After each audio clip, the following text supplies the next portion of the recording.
Et pour bien commencer la semaine, Franck Ferrand a choisi le chant des cigales et le soleil de Provence. Il nous emmène à Grasse aujourd'hui sur Europe 1. Bonjour Franck. Bonjour Julia, bonjour à tous. Grasse, la cité des parfums. Grasse, la patrie de Fragonard. Jean-Honoré Fragonard est le plus gracieux de tous nos grands maîtres. C'est l'auteur coquin du Verrou et de l'escarpolette. Vous savez pousser l'escarpolette. Alors avant de vous suivre au cœur de l'histoire, Franck, vous souhaitiez saluer toutes celles et tous ceux qui nous écoutent chaque jour grâce au podcast. Oui, à l'heure qu'ils veulent, dans le lieu qu'ils choisissent et sans interruption. Bref, vive la nouvelle façon d'écouter la radio.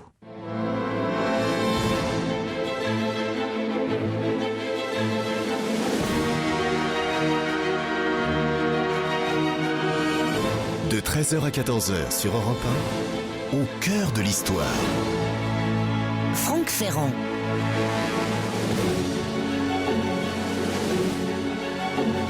Son seul nom évoque les grâces, les finesses, les raffinements du siècle des Lumières, qui fut aussi et d'abord celui des pastorales pleines de petites bergères à la gorge pigeonnante, siècle des ruines aimables au détour d'un bosquet ombragé avec un cupidon de marbre pas trop dur quand même, taillant son arc dans la massue d'Hercule.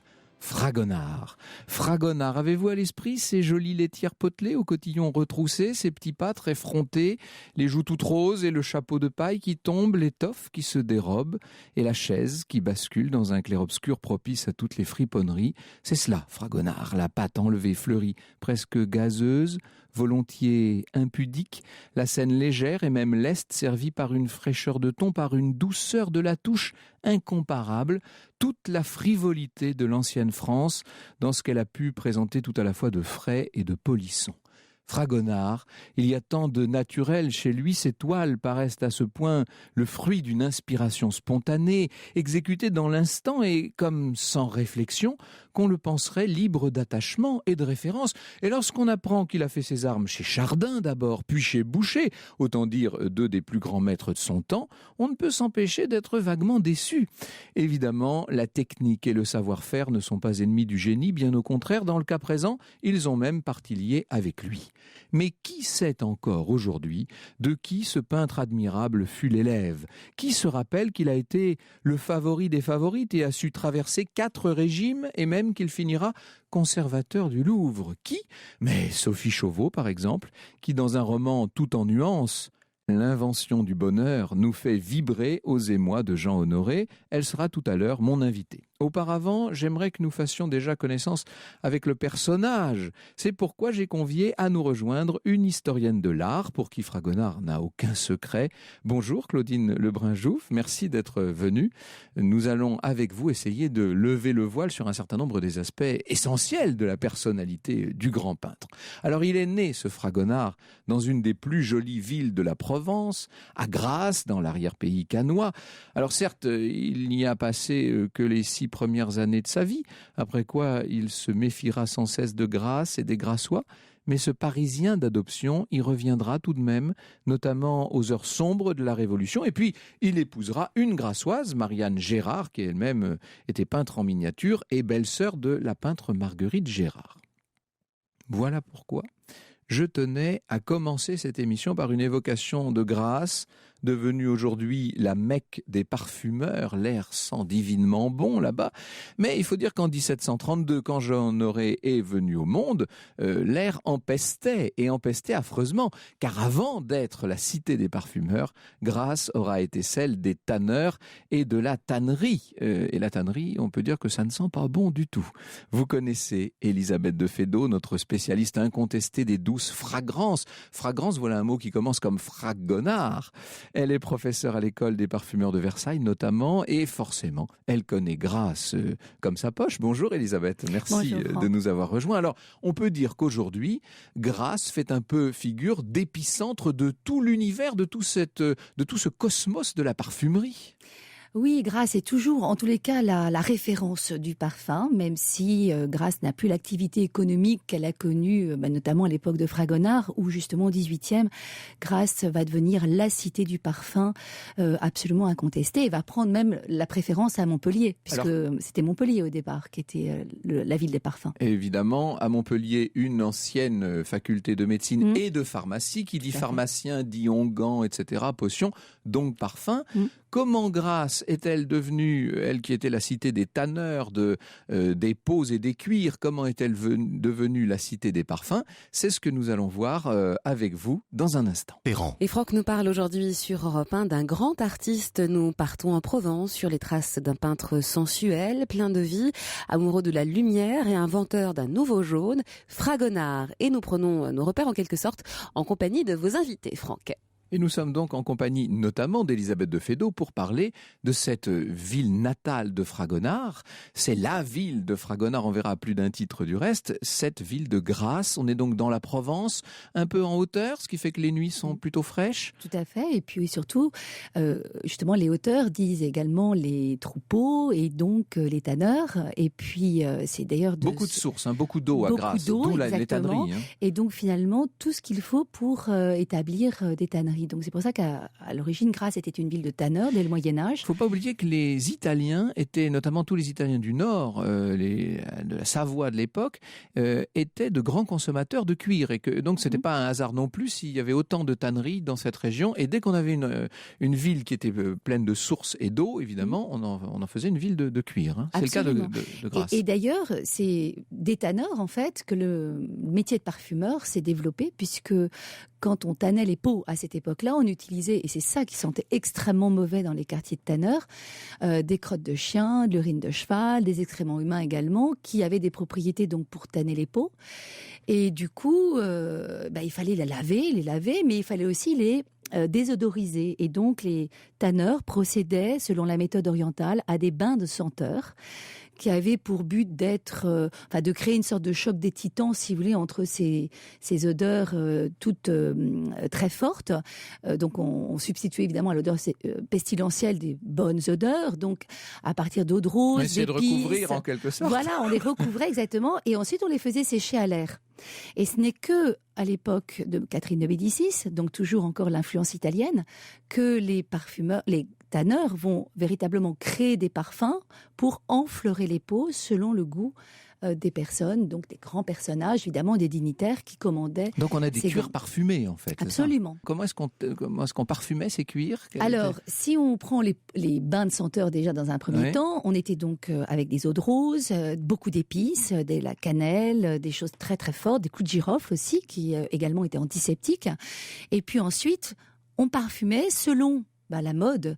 Alors, il y avait le gant à la provençale, il y avait aussi le gant à la frangipane qui était une recette qui avait été mise au point par une famille d'Italiens, les frangipani. Et c'était, moi je dis toujours un peu pour simplifier les choses, c'est une sorte de 4 quarts de la parfumerie. C'est-à-dire qu'en fait, on prenait ce que l'on voulait comme senteur, mais il fallait qu'il y ait donc 4 matières différentes avec des proportions identiques. Et la plupart du temps, c'était quand même à partir du jasmin et de la rose. Alors on reviendra tout à l'heure au XVIIIe siècle, au Gantier, à Fragonard, bien entendu, c'est le sujet de notre émission, mais il y a un autre Fragonard, c'est le parfumeur, évidemment. Quand on se promène aujourd'hui à Grasse, on voit la maison Fragonard. Est-ce qu'il y a un rapport direct avec le peintre? Alors, il y a un rapport indirect, c'est-à-dire qu'en fait, le fondateur de cette maison, la maison Fragonard, qui s'appelait Eugène Fuchs, va fonder la parfumerie Fragonard en 1926, en s'installant dans les locaux d'une ancienne parfumerie qui avait été créée au XVIIIe siècle, et en reprenant un nom bien connu et grassois, donc le nom Fragonard. D'ailleurs, le père du peintre... Si je puis dire, c'est un coup de pub, en quelque sorte. Absolument. Et je crois que le père du peintre était parfumeur, d'ailleurs. On retrouve en tout cas le nom Fragonard dans ce qu'on appelait les maîtrises de parfumeurs. Donc, en tous les cas, il y avait des membres de sa famille qui étaient maîtres parfumeurs, comme c'était le cas à Grasse, de toute façon, ou qui n'était pas parfumeur en étant né à Grasse. Donc, il va fonder cette société en 1926, en profitant de tous ces touristes, notamment cette clientèle américaine, qui viennent profiter de la Riviera et à qui il va vendre des produits traditionnels de Grasse, parce que Grasse avait aussi une autre particularité, c'était le cadeau. Il y a une grande tradition du cadeau dans le sud de la France, et particulièrement on fait les présents. À Grasse. Voilà, les présents. Et les présents étaient souvent parfumés ou des pâtes d'amande, etc. Nous avons en ligne Agnès Costa, qui co-dirige justement cette maison Fragonard avec ses deux sœurs Françoise et Anne. Bonjour Agnès Costa. Bonjour Franck. Merci d'avoir pris notre appel. Alors, vous avez, il y a quelques années, célébré les 80 ans de la maison Fragonard. Votre père, votre grand-père ont joué un rôle dans cette affaire, évidemment. Un très grand rôle, oui. C'était une entreprise montée par des hommes, mais qui se retrouve aujourd'hui dirigée par des femmes. Mon père a développé l'entreprise et a surtout collectionné beaucoup de choses, a ouvert un musée du parfum et un musée lié au peintre Fragonard, puisque le XVIIIe siècle a été la passion de toute sa vie. Il était né dans l'entreprise, puisque c'était celle de sa famille, mais il a eu une passion pour le XVIIIe siècle et pour ce peintre-là en particulier, qui était une façon pour lui de lier les deux, je pense, lier son métier et sa passion historique. Il y a d'ailleurs 2 musées de votre maison à Paris également que l'on peut visiter, il faut le dire. Oui, à l'Opéra, nous avons 2 musées qui retracent 2000 ans de l'histoire du parfum, depuis l'époque antique jusqu'à la fin du 19e siècle. Et ce sont des musées, comme toujours chez Fragonard, dont la visite est gratuite. Alors, ce qu'il y a d'extraordinaire, et vraiment ne prenez pas mal ce que je vais dire, parce que c'est très positif dans ma bouche, c'est que vous êtes en quelque sorte la quintessence d'une certaine frivolité, d'une certaine légèreté française. Il y a l'image du peintre Fragonard, il y a l'image de la Provence fleurie. Enfin, bref, c'est vraiment une surfrance que vous nous jouez. Je le prends comme un très joli compliment et ça me fait très plaisir. Oui, nous aimons cette idée de Fragonard, le peintre du bonheur, et que nous soyons aussi le parfumeur du bonheur. Toutes ces choses que le monde entier rêve de partager avec nous, nous avons la chance de pouvoir le mettre en bouteille et de le proposer aux gens. Donc oui, c'est tout à fait une définition qui me plaît beaucoup. Merci beaucoup. Merci Agnès Costa. Je rappelle que vous co-dirigez Fragonard Parfumeur. Alors, est-ce que Fragonard était le peintre du bonheur? Et plus exactement, est-ce qu'en étant le peintre du bonheur, il était lui-même heureux? C'est ce que nous allons découvrir dans un instant. Je vous propose d'entendre un extrait de ce film tiré du roman célèbre de Patrick Suskind, Le Parfum. On est exactement dans l'ambiance. Comme en musique, l'accord d'un parfum doit contenir 4 essences ou notes soigneusement sélectionnées pour leurs affinités harmoniques. Chaque parfum contient 3 accords, la tête, le cœur et la base. L'accord de tête contient la première impression qui ne dure que quelques minutes avant de passer le relais à l'accord de cœur, le thème du parfum. Il dure quelques heures. Et pour finir, l'accord de base, le sillage du parfum qui dure plusieurs jours. Et nous profitons sur Europe 1 du soleil de Provence. Nous sommes précisément à Grasse, dans la Cité des Parfums, avec vous Franck et vos invités. Vous entendez un peu les cigales et vous sentez cette odeur de rose d'arrière-saison particulièrement forte, capiteuse. Nous sommes en compagnie d'Elisabeth Defedo, notre spécialiste des parfums, et de Claudine Lebrun-Jouve, qui est historienne de l'art, pour parler de Grasse et des Grassois et de Fragonard en l'occurrence. Le père de Fragonard était gantier en fait. Oui, gantier, ils étaient parfumeurs. Et donc, dans ces cas-là, parfumeurs, absolument. Ouais, on mêlait les deux savoir-faire.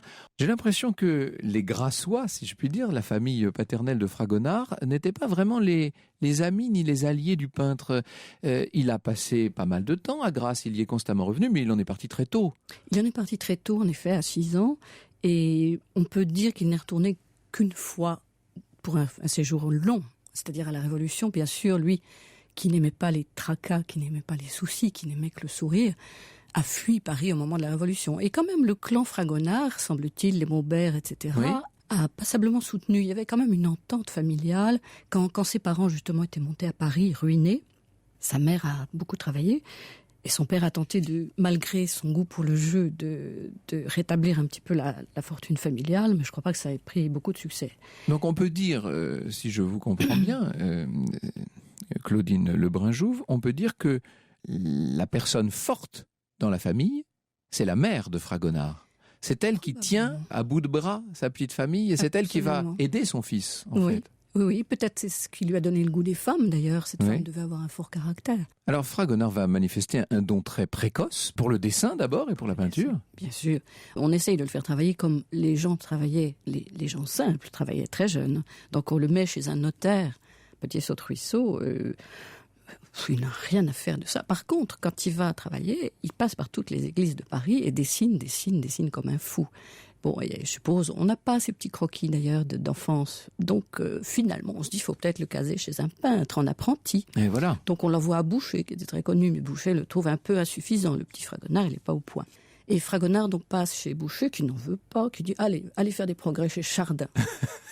Pour nous, c'est fabuleux, parce que Chardin, c'est... Chardin est devenu un de nos grands maîtres, mais à l'époque, il oui. n'est pas considéré comme tel. Pas vraiment, parce Oui. qu'il était dans la hiérarchie des genres, tout en bas. La Mais nature oui. morte, c'était très peu de choses.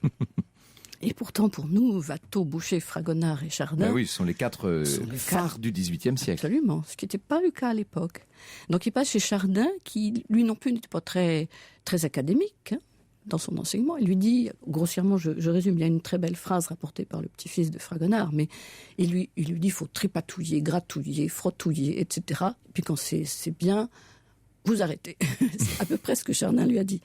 Et là, cependant, Chardin payait très bien, et il a bien sûr enseigné à Fragonard les prémices, toutes les délicatesses de son métier, la nuance des couleurs, la douceur des couleurs et la petite touche de bleu fondu qu'on mettait en surface pour faire vibrer la lumière sur l'objet. La véritable école de Fragonard, ça a été l'Italie. Dans un siècle où on ne conçoit pas l'éducation artistique sans ce qu'on appelle un grand tour au pays de Raphaël et des Caraches, le jeune homme, il avait 23 ans au moment de son départ, a bénéficié d'un parcours d'initiation à la hauteur de son talent. Il était titulaire du Grand Prix de peinture, ce qu'on appelle nous le Grand Prix de Rome. Il a donc pu séjourner à l'Académie de France à Rome. À l'époque, ça ne siégeait pas encore à la Villa Médicis, mais au palais Mancini. Fragonard va pouvoir se nourrir de tous les trésors de Rome avant d'excursionner en bonne compagnie, on va en parler, à Tivoli, à Naples, puis à Florence, Bologne, Venise et Gênes. 5 ans avant lui, le frère de Madame de Pompadour, le futur marquis de Marigny, qui exerçait une charge équivalente à l'actuelle fonction de ministre de la Culture, Marigny donc avait fait le grand tour et c'est sous son égide que Fragonard et 4 autres grands prix sont donc envoyés à Rome à la toute fin de l'année 1756. C'est ce que je vais vous raconter maintenant. Effectivement, voici le récit de Franck consacré cet après-midi sur Europe 1 au grand tour à ce voyage initiatique de Fragonard. La mère de Fragonard n'est déjà plus présente. Sa faiblesse la contrainte à un étrange sommeil près de 20 heures par jour. Elle ne s'éveille que lorsque son petit pénètre dans la chambre sur la pointe des pieds. Alors elle lui sourit. Il pose sa joue dans sa main qu'elle n'a plus la force de soulever de son drap. Elle se meurt en souriant. Tous les jours, jusqu'au jour où c'est la fin de l'après-midi. Le printemps exulte au dehors et se change en été. Il n'ose pas ôter sa main. Elle est morte, la tête appuyée contre son épaule. Le jour de l'enterrement, Fragot, comme l'appelle notre auteur Sophie Chauveau, s'est sentie seule au monde, mais devant son père pour une fois présent et devant tout le clan des Grassois, que sa mère fuyait plus ou moins. Le jeune homme n'a pas osé s'abandonner vraiment aux larmes. Il a gardé tout cela pour lui, tout son chagrin, tout son désespoir vague, en même temps que sa dette énorme envers cette mère qui l'avait éveillée, soutenue, poussée. Elle est morte si fière du grand prix de peinture que son petit avait décroché. Fragonard, ou Fragot, si vous permettez que je reprenne à mon compte l'affectueux diminutif, arrive à Rome avec ses condisciples le 22 décembre 1756. Cette date du 22 décembre a joué un rôle particulier dans sa vie. À cette époque, l'Académie de France, je vous le disais, se trouve donc au Palais Mancini. Elle est sous l'autorité du peintre Natoire. Natoire, un artiste de cour à l'ancienne, non sans talent, certes, mais bien ennuyeux, bien académique. Il a 57 ans, Natoire, mais il en paraît davantage. Il est tout aigri, tout jaloux, sec, raide, épris de discipline et plein d'autorité, peut-être d'autant plus épris de discipline que cette discipline ne lui est pas naturelle et qu'il est obligé de forcer sa nature pour avoir l'autorité nécessaire sur tous ces jeunes gens qu'on lui envoie. Parmi toutes les belles qualités de Natoire, il y a la pingrerie, il faut le dire. Cet homme-là et son personnel économisent sur tout, sur les draps, sur tout, même sur la nourriture. Ce qui fait que les pensionnaires de l'Académie de France sont relativement mal nourris. L'ambiance au Palais Mancini est effrayante. Et pour échapper à cette ambiance morose, Fragonard se promène, il visite tout. On est à Rome après tout, hein. C'est la ville des visites par excellence. Alors il découvre l'antique avec toutes les ruines bien entendu, mais aussi le baroque. Et Dieu sait que Rome est fournie en ce domaine. On peut dire que Fragonard est aussi ébloui par les collections princières que parce qu'il peut y avoir d'esthétique dans les quartiers les plus populaires. Il visite le sacré comme le profane. Bref, je vous dis qu'il visite tout avec une forme de boulimie qui ne peut que s'achever en essoufflement et qui l'assomme. Ça me fait penser, pardon pour cette comparaison, mais vous savez quand un auteur, et je sais de quoi je parle, arrive au salon du livre et qu'il voit des montagnes de livres absolument partout, d'un seul coup il se sent complètement découragé, les bras lui tombent et il se dit qu'il n'a aucune raison d'écrire. Eh bien c'est un peu ce qui est arrivé à Fragonard en voyant tous ces morceaux de peinture qui partout illuminent les murs de la moindre maison, de la moindre des églises romaines. Il est abattu, il est effondré et soudain il se découvre stérile. Ça, bien sûr, ça ne peut qu'inquiéter Natoire. Vous savez que Natoire, en tant que président de l'Académie, doit rendre des comptes à ses supérieurs à Versailles. Monsieur de Marigny, et puis le graveur Cochin, qui lui sert de conseiller dans tout le domaine des arts graphiques et picturaux. Ces grands personnages de la cour attendent évidemment des résultats des élèves qu'on envoie à Rome. Et Natoire se dit que on risque de lui imputer les défauts de Fragonard. Alors du coup, on peut dire que Natoire va se montrer encore plus dur envers Fragonard qu'il ne l'est envers les autres élèves. Et Fragonard, lui, tombe dans un moment qu'on pourrait qualifier de dépressif. Tous les chagrins ravalés de la mort de sa mère à ce moment-là ressurgissent et il se laisse submerger d'amertume et de regret. Son arrivée à Rome est une catastrophe intime, écrit Sophie Chauveau. La mort rôde, la peur le mine, l'ennui le glace. Et ce n'est pas Natoire qui l'aide à surmonter cette crise. Outre qu'il fait régner une discipline dévote et stupide, aux yeux de l'orphelin qui n'a toujours pas compris pourquoi le bon Dieu lui avait pris sa mère, son seul amour, plutôt que son père qu'il ne voit jamais, ce Natoire est décidément en fin de course.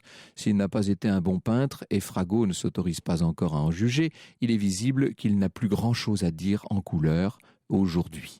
D'ailleurs, on ne le voit jamais peindre, seulement donner des ordres. Il est aigri, amer et envieux de ceux qu'il est chargé de former, raide, brimant, cassant, sans la moindre ouverture sur le monde.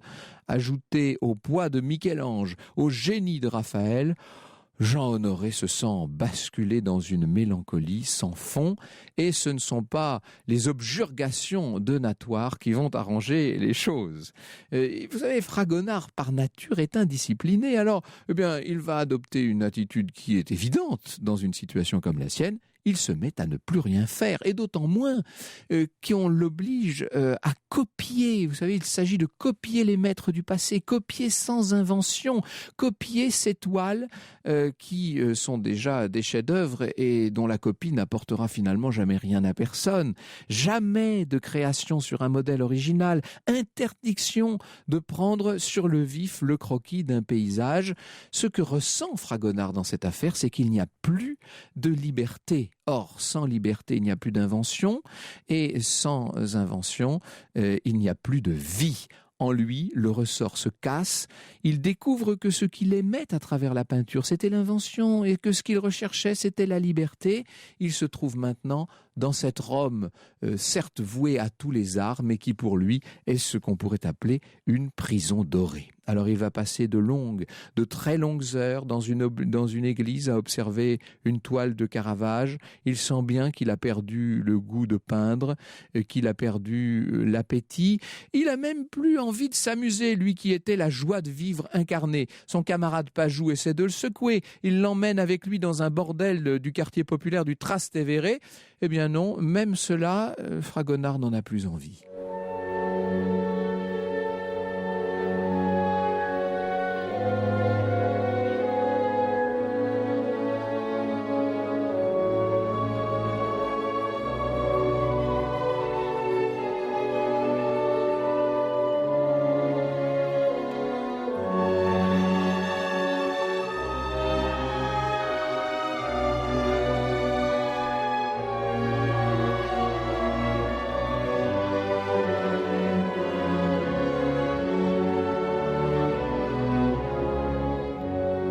extrait sur Europe 1 du concerto numéro 23 de Mozart. À tout de suite pour la suite du récit consacré aujourd'hui à Fragonard. Le récit de Franck consacré aujourd'hui, vous l'avez compris, à Fragonard. Fragonard est dégoûté. Il ne fait plus rien. Rome l'a littéralement cloué. Au moins, il a du temps pour réfléchir et il comprend qu'il n'a pas osé vivre la douleur de la mort de sa mère. Il n'a pas vraiment fait son deuil. C'est maintenant, avec retard, qu'il le fait. Il comprend aussi et surtout qu'il n'est pas de taille à se mesurer à des géants comme Michel-Ange, Raphaël ou Léonard. Ces gens-là ont en quelque sorte glacé son pinceau.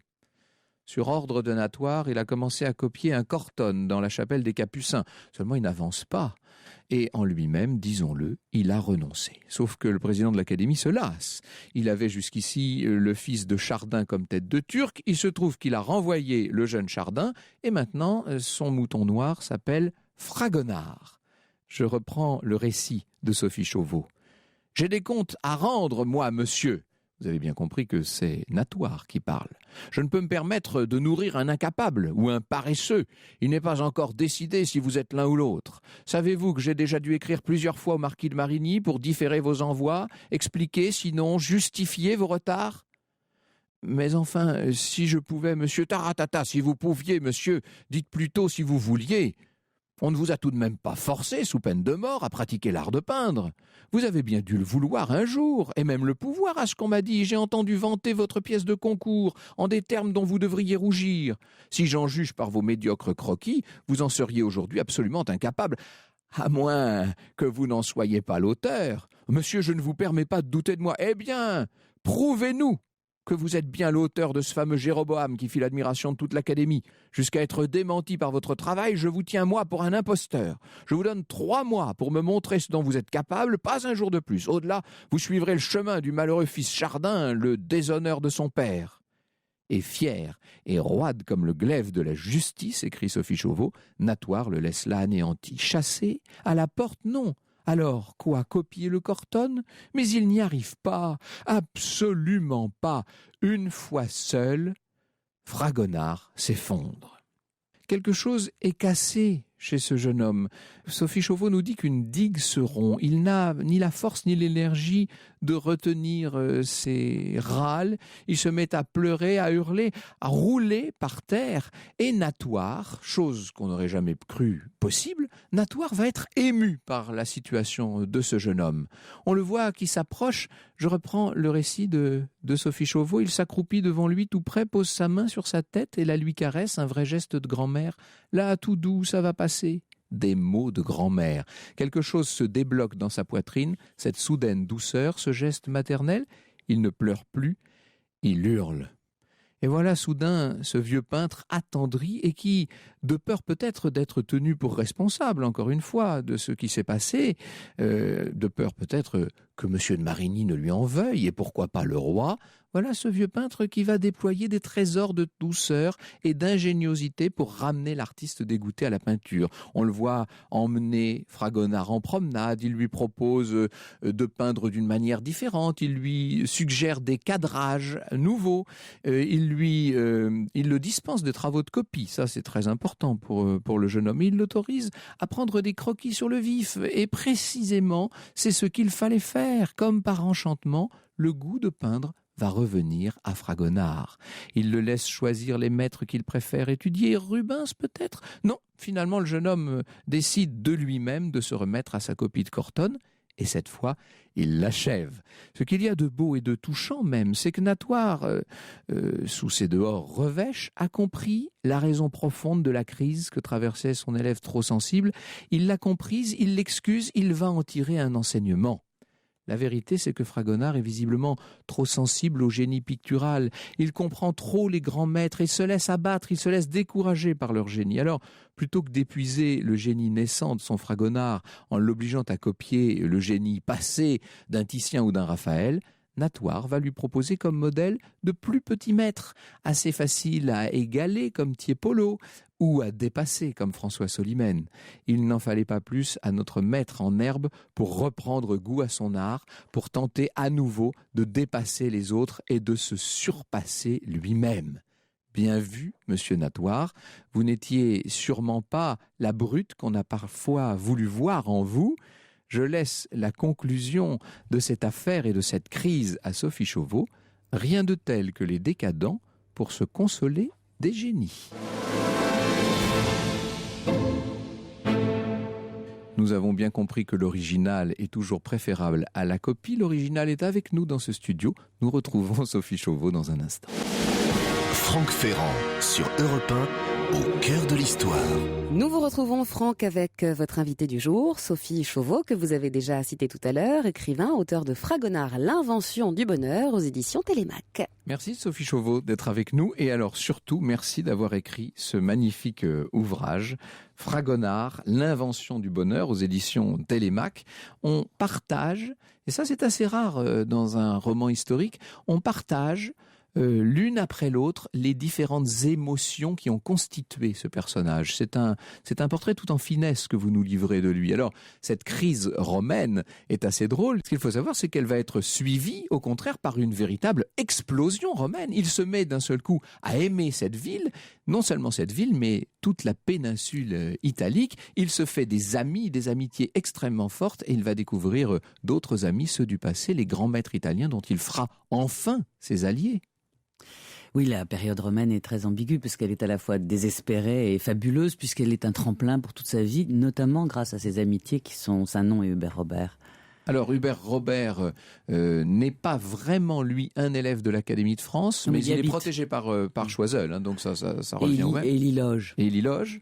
Il va devenir une sorte d'alter ego pour Fragonard, un personnage... Je crois qu'ils ne se quittent pas de leur vie, oui, effectivement, et qu'il y a, en tout cas moi, romancière, ce que j'ai aimé chez Fragonard, c'est son amicalité, cette fraternité formidable qu'il a avec les autres artistes, et son absence de narcissisme et d'ego qui fait qu'il peut partager profondément dans une vraie amitié. Et donc j'ai essayé de les faire vivre jusqu'à leur mort, cette tendresse particulière et de confraternité aussi, parce que c'est deux artistes qui vont peindre souvent côte à côte, donc on a en plus les œuvres, c'est amusant. Alors, il a été parisien avant tout. Nous avons vu qu'il est originaire de Grasse, qu'il y retourne à plusieurs reprises, notamment donc en 88, juste quand ça commence à sentir le roussi, si l'on peut dire. 89. Oui. En fait, on le met à l'abri à cause des toiles de la Dubarry. Oui. Mais c'est une période où sa femme et sa belle-sœur et tout le monde veut rester à Paris, parce que c'est très excitant, la Révolution en 89. C'est encore un moment merveilleux. Il y croit beaucoup, lui, d'ailleurs, au départ. Et c'est le tiers-état, quand même. Ah oui, c'est ça. C'est pas des... Il s'est enrichi parfois, il a dépensé souvent, mais il vient de milieux très pauvres et d'une faillite initiale, donc d'un manque profond. Il a connu, oui, ce que c'était que la chute, que le déclassement, en quelque sorte. Petit déclassement, mais déclassement quand même. Ce que je voulais vous dire à propos de Grasse, c'est qu'on a l'impression que cette lumière, cette vitalité de la Provence, néanmoins, a constamment survécu en lui et qu'il l'a exprimé, lui, le Parisien. Pour moi, c'est à cause de Grasse qu'il invente ce jaune merveilleux. Ouais. En même temps, ce qu'on sait par tout ce qu'on sait sur lui, c'est que ses peintres favoris vers la fin de sa vie, la grande période picturale de sa vie, sont les Hollandais. C'est Rembrandt. C'est donc une lumière beaucoup plus nordique, c'est beaucoup plus tamisé. Et lui vient, sans doute il a mangé du soleil, il a mangé une grande lumière du sud, et après il va la restituer et en aimant autre chose. C'est-à-dire qu'en fait, son influence essentielle, c'est une influence foncière fondamentale, c'est le goût de la lumière et des lumières, mais du mouvement. Et du mouvement. Qui va avec. Et ce mouvement, cette lumière, ne sont pas évidemment ceux de l'Europe du Nord, mais ceux de la Provence. Et donc de l'Italie. Et donc de l'Italie, ça c'est assez extraordinaire. Donc il est chez lui en Italie. Sur le plan de la rétine, il est chez lui. C'est le même paysage. Quand il va y retourner en Italie longtemps après, il va retrouver Grasse, même si on l'emmène pas jusqu'à Grasse parce qu'on le punit. Il va retrouver ça.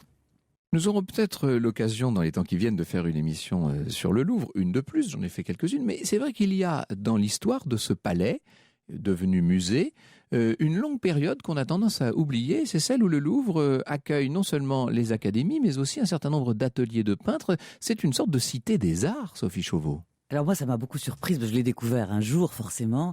Et alors, les dates, c'est très étonnant, parce que c'est très long quand même. C'est 1608, 1806. Donc c'est bien 2 siècles pendant lesquels, depuis qu'Henri IV a donné des ateliers à des artistes, 8 sculpteurs, 8 peintres et quelques artisans orfèvres parce que sa femme aimait les colifichets, il n'y a pas eu d'époque entre ces deux dates-là où le Louvre ne soit constamment habité, parce que c'est pas des ateliers pour travailler, c'est pour vivre. En tout cas, ils y habitent, ils y vivent, ils s'y installent, et ils s'y installent avec une nombreuse marmaille. Souvent, ils gardent leurs élèves à dormir, ils ont des animaux, puis il faut des chats parce qu'il y a des rats. Et puis, il y a tout ce monde qui s'y installe, tout ce monde de parasites et de malandrins qui va essayer de squatter les escaliers, les couloirs, Donc le monde, c'est grouillant, c'est horriblement sale. Ça pue aussi comme Grasse. C'est assez étonnant parce que pendant 2 siècles, on a une espèce d'immense communauté d'artistes qui vont de force fraterniser, mais aussi échanger. Par période, c'est pas les meilleurs, par période, et à l'époque de Fragonard, c'est les plus grands qui sont là. Et on veut être au Louvre, alors que c'est assez insalubre, assez incommode à vivre. Des gens comme Hubert Robert, un peu plus chic, vont avoir un atelier et habiter ailleurs quand même, parce que sa femme ne trouve pas ça très agréable. Mais c'est un endroit c'est une cité des arts extraordinaire. Enfin, on n'a qu'une envie, c'est d'y aller. Et vous le faites vivre. J'avais envie d'y aller. Ah oui, c'est ça, on y est avec vous. Oui. Et on sent que Fragonard a aimé cela. C'est-à-dire que vous parlez de la crasse, du désordre, etc. Mais en même temps, tout ça est tellement esthétique. Et peut-être que c'est lui ou son regard qui rend tout ça plus beau. Alors, on sait que Fragonard est le premier de son époque, c'est-à-dire du 18e, qui va faire tellement de tableaux, qui va déborder sur la galerie, qui va mettre des portraits de ses amis dans la galerie. La galerie, c'est le corridor où tout le monde se voit, se parle, s'engueule, échange des conseils picturaux, mais aussi des recettes de cuisine. Enfin, je veux dire, il y a la vie quotidienne très forte. Elle est très forte, la vie quotidienne au Louvre, bizarrement, parce que maintenant c'est un musée, donc on se rend pas compte à quel point ça sentait le graillon. C'est sous Bonaparte que ça devient un musée. On connaît évidemment le rôle de Vivant Denon dans cette affaire. Déjà, le Louvre devait devenir un musée à la fin de l'Ancien Régime. On y expose régulièrement. Oui, c'est-à-dire, il y a des jours d'ouverture. Il y a le salon déjà, qui est la Saint-Louis, je crois que c'est le 25 août. Ou 25 août, ça. oui. Où on exposait à ce moment-là les tableaux. Les académies sont venues après les artistes. C'est aussi assez amusant parce qu'elles ont été créées pour lutter contre les confréries qui enfermaient les artistes dans trop de spécialisation. Et tout d'un coup, on crée des académies pour leur ouvrir le monde. Et David va vouloir qu'une chose, c'est fermer les académies. Donc en fait, la boucle est bouclée au Louvre. C'est très amusant de ce point de vue-là aussi. Et pour Fragonard, ça n'est pas la fin de son histoire au Louvre. C'est ça qui est très étonnant. Il continue d'y habiter. Tant qu'il y habite, à un moment donné, il ne peint plus et les dernières années de sa vie ne sont pas très créative, donc et puis il y a la Révolution, et puis il y a le danger permanent. Ils ont quand même la guillotine sous les fenêtres, hein, c'est pas très glorieux non plus à vivre. Et David, heureusement, d'abord sait prendre Fragonard pour des raisons picturales et amicales qui sont assez étonnantes, enfin à fouiller, qui m'ont moi beaucoup bouleversée parce que je ne m'y attendais pas. En fait, humainement, il a une mauvaise réputation, David. Donc je l'ai trouvé plutôt gentil avec mon artiste à moi. Et puis il va le nommer avec d'autres, hein, ils sont plusieurs. Il va le faire nommer par toutes les assemblées constituantes de la Révolution, régulièrement au tri des œuvres séquestrées des immigrés et de l'Église, pour faire le choix de ce qui va être les collections bien sûr. Définitives du Louvre. Le temps passe, Sophie Chauveau, je vous propose un exercice pictural, si vous voulez. Ouais. J'aimerais qu'on fasse, parce qu'on n'a pas fait du tout, pendant toute cette émission, un portrait, comme vous le faites vous si bien, de Fragonard. Alors d'abord, portrait physique, à quoi ressemble-t-il ? Ça a été pour moi... Le rouquin, si je puis dire. Oui, non, mais ça surtout... Moi, je suis une grande fille et j'ai découvert un homme d'une petite taille, ce qui était une vraie curiosité. Comment on sait, quand on grandit, qu'on grandira plus ? Qu'on va rester de petite taille et qu'on est... Et vraiment, il n'est pas grand. Et vraiment, c'est aussi un de ses agréments et un de ses charmes. Et il va s'en servir beaucoup pour rester un petit jeune homme très longtemps. Même Boucher va penser qu'il est beaucoup plus jeune qu'il n'est. Enfin, c'est un personnage qui ne se trouve pas beau, qui ne s'aime pas, qui a fait pas d'autoportrait. Il y a 2-3 croquis assez sans intérêt. On n'a pas envie de le reproduire en image, contrairement à sa belle-sœur qui est magnifique. Et moi, j'aime bien sa femme. Et puis sa fille Rosalie qui est touchante. Donc il a fait sa famille. Hein. Il était quand même... Mais pas lui, effectivement. Peu. Il a fait que au crayon, enfin il sait pas. Et le portrait moral en quelques adjectifs, ça c'est la tâche réductrice, c'est difficile. Oui, parce que je préfère l'écrire que le raconter. Vous le faites si bien. Merci, mais je pense que c'était un homme d'une grande gentillesse. Je pense que c'est un type qui a passé sa vie à chercher le bonheur parce que profondément il a un grand chagrin au fond de lui. Ça c'est mon sentiment après avoir vécu un peu avec lui, donc Et c'est le sentiment que vous nous faites partager dans Fragonard, l'invention du bonheur, aux éditions Télémac, un ouvrage très bien édité comme toujours chez Télémac. Merci beaucoup Sophie Chauveau, merci Claudine Lebrun-Jouve de nous avoir livré quelques clés de l'existence de Fragonard, et merci Elisabeth de Fédot. On vous retrouvera pour d'autres émissions sur le parfum plus spécifiquement. Avec Alors plaisir. je rappelle bien entendu votre Bible aux éditions Robert Laffont, Les parfums, histoire, anthologie et dictionnaire, et puis très bientôt vous allez faire paraître avec l'ami Alain Baraton un herbier de Marie-Antoinette. Ce sera le 3 octobre prochain. Tout à fait. On vous recevra pour en parler. Avec grand plaisir. À bientôt.